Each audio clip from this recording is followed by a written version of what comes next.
निर्णय जो आहे तो कळवायचा आहे। यावेळी मात्र पुन्हा एकदा सुरेखरित्या खेळला जातोय, मात्र कुठेतरी टायमिंग चुकलं जात आहे आणि फलंदाज मात्र इथे झेलबाद होतोय।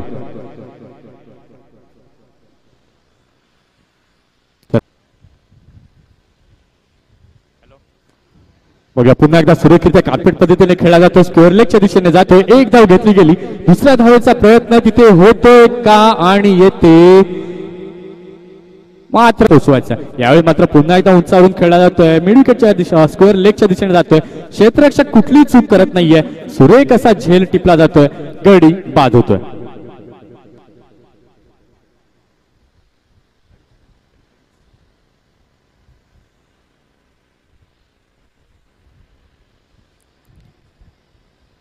इथे मात्र गडी मात्र एका मागोमाग एक असे बाद होताना आपण पाहतोय। तर दोन पंच देखील आपल्याला पाहायला मिळणार आहेत उद्याच्या दिवसामध्ये। पहिला चेंडू यावेळी सुरेखरित्या उंचावून खेळला जातो, पहिला चेंडू येतोय तर क्षेत्ररक्षकाच्या हातामध्ये गडी बाद होतोय।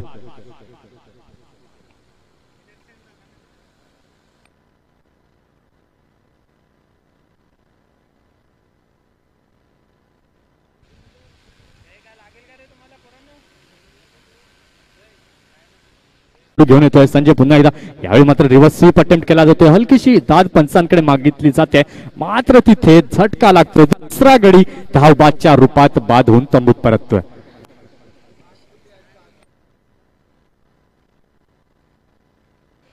सारा 11 उमरोळी संघाचा कर्णधार आणि आदी 11 संघाचा कर्णधार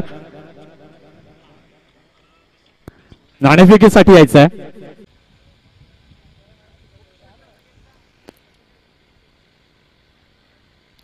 यावेळी उंचावरून मला स्क्वेअर लेगच्या दिशेने जातोय, क्षेत्ररक्षक चेंडू खाली होतोय, बघूयात येते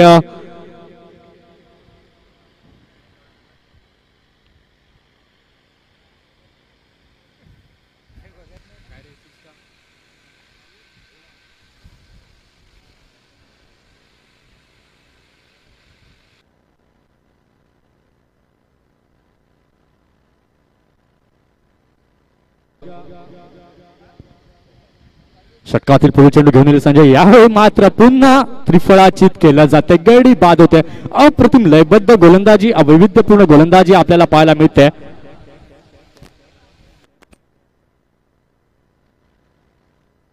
समोर संपर्क साधायचा है, फिलहाल 2 गेंदों में कुल मिलाकर 7 रन बनाए हैं और दाएं और बाएं हाथ का कॉम्बिनेशन। ओवर की अगली गेंद, इस बार की गेंद बहुत ही खूबसूरत स्ट्रोक, एक बार फिर डीप विकेट की दिशा में गेंद को खेल दिया और इसी बीच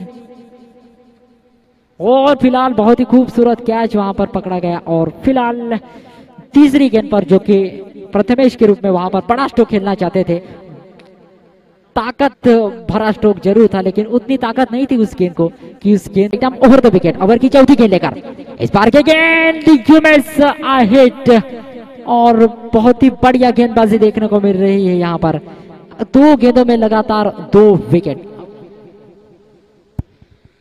फिर बोल्ड के रूप में यहाँ पर विकेट मिला, तो अब यहाँ पर हैट्रिक पर संजय की बात करें, पहली 2 गेंदों में 7 रन खा चुके थे, निश्चित तौर से उन पर दबाव था, लेकिन अगली 2 गेंदों पर उन्होंने 2